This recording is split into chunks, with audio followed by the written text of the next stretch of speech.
right, we are in the last week, week 4. So this is what we've been waiting for, right? This is what we've been working for.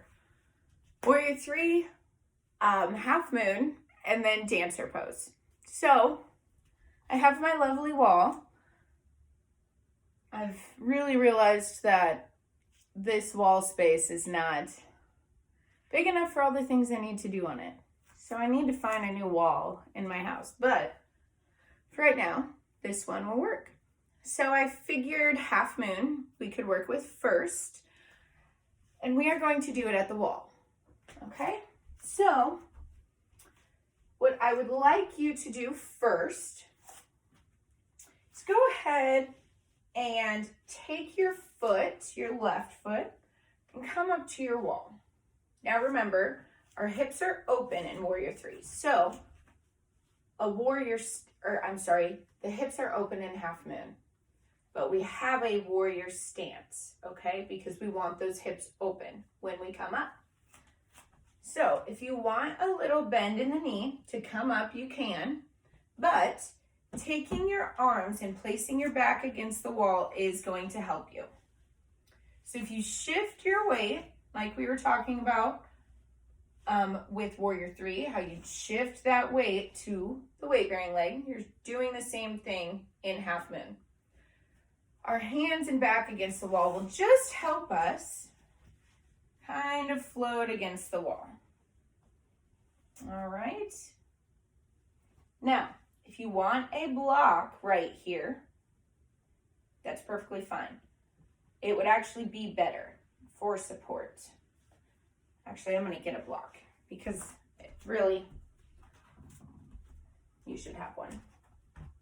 Okay. So once you are there, and the block will help you get up there too if you want. Obviously, I'm just extending my leg out, even though you can't see my leg.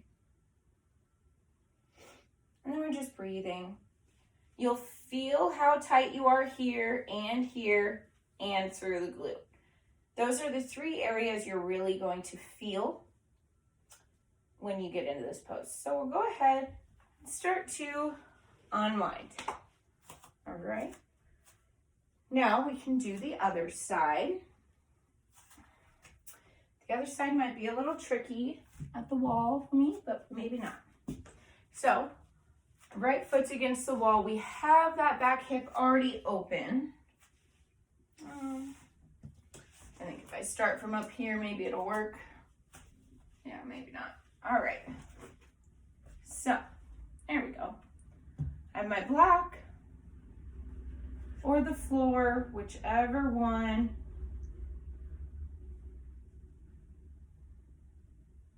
Then we're breathing. So just pushing through, really engaging that core. Oops. And then you can go ahead and come up.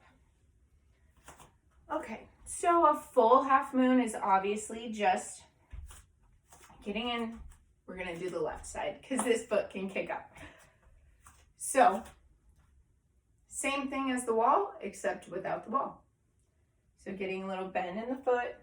And of course, that block is always going to be helpful starting out working with this pose because you can really use that to help you shift your weight. So if you get into your stance, bend the knee just a tad, start to shift the weight, finding that balance through the foot, and that wall's there if you need some help. And then reaching for our block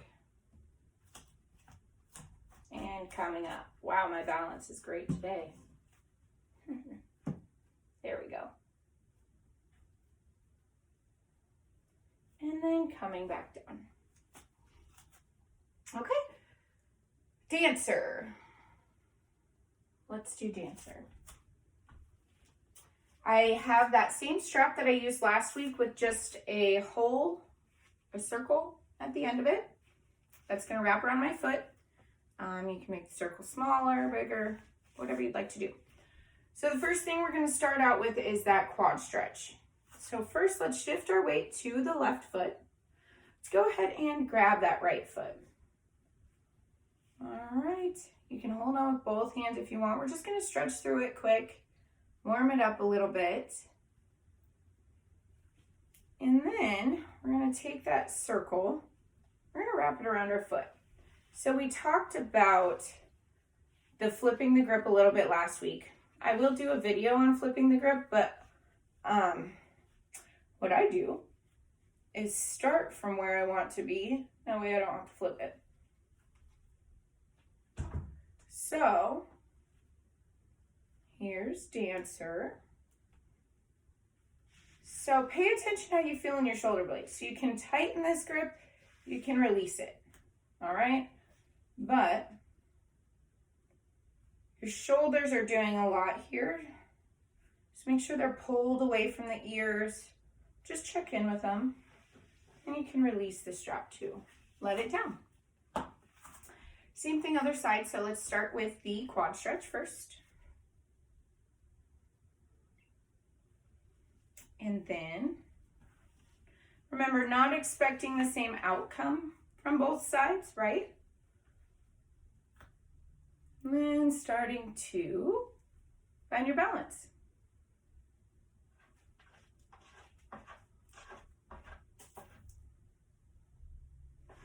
And releasing down. I kind of got stuck on my strap that time. Your shoulder mobility is really going to play a role in how long you can hold the pose for and how deep you're able to go on that stretch. So here in your shoulders and then your low back, because you are adding that back bend. So doing things like in pigeon or low lunge, revolving and grabbing that back leg, little things like that in your practice will also help those areas become used to that movement. So that way when you go into a pose that requires that same movement, you have a little bit more leeway, a little bit more flexibility because you've already kind of built about a foundation with it. Okay, so warrior three. Woo woo. Okay, so I'm going to be turned towards the wall. But of course, as we talked about before, the high lunge transition is where we're starting. So if we get into that high lunge, and you don't have to be all the way in it, right? Because we're coming out of it right away. So I have this front leg bent, and I'm just gonna practice shifting my weight and coming to the wall. Shifting my weight. Try to find the balance on your own first through the foot. And don't worry about how high you have this back leg yet, okay? We're just trying to work with finding that balance when we transition. Now, once you find some balance, if you want to elongate that back leg, elongate the front leg, by all means, go for it.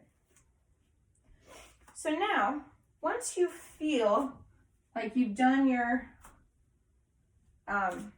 weight transition a couple times, you can back up a little bit from the wall. Do the same thing and bring your torso lower. So you're even closer to a full warrior three. So remember these baby steps, right? Get comfortable with one thing, figure out what works, what doesn't, let go of what doesn't work, and keep what does. So you can slowly make your way a little bit more and more away from the wall. And eventually, your arms will be extended, and so will your leg. And coming back out. And, of course, a normal warrior three. If we were just going to go into one without the wall, we'll shift our weight. Oh, I'm not far enough away from the wall, I guess. Shift our weight. And whoop, whoop. Okay, and coming back down. So that's obviously the book pose for warrior three. But all of these different ways to do Warrior 3 and Dancer and Half Moon, you're reaping the benefits from all of those, right? So just because you're not away from a wall doing that pose doesn't mean you're not doing the same exact thing, right? You're working with the same areas of the body, the same muscle groups. So just keep that in mind if you feel defeated from any of this, because you absolutely shouldn't. We're all going to have different limits, and we're all starting somewhere, right? If you're doing a balance challenge, it's probably because you want to improve balance. So don't be hard on yourself for not being very balanced when you start, or even when you finish a challenge. You know, you will have better balance, but it's something you have to stay consistent with. So we've went over our 3 poses today. One thing I will add, Warrior 3, when you saw me doing the full version, the first time I said my foot wasn't far enough away from the wall. So we did have the hands on the wall the first time. You can do the leg on the wall as well for support if you like that better. So thank you very much for doing this challenge with me. And like I said, be consistent. If you have any questions after finishing this week that you want to ask me, please feel free, by all means. Other than that, I hope you enjoyed this, and I hope you use a lot of these things moving forward. Now, you should be able to rewatch this. So say you can only get to a certain level of a pose, or you're still working on the buildups, and once you get those buildups done, you want to be able to work with the Half Moon and Dancer and Warrior 3, come back and work with them later. You know, you don't have to do it all right now. So see where you're at. That's what challenges are great for. You will make progress, but they'll show you what areas you can put more energy towards, right? Let me know how it goes. Other than that, thanks again, and take care of yourself.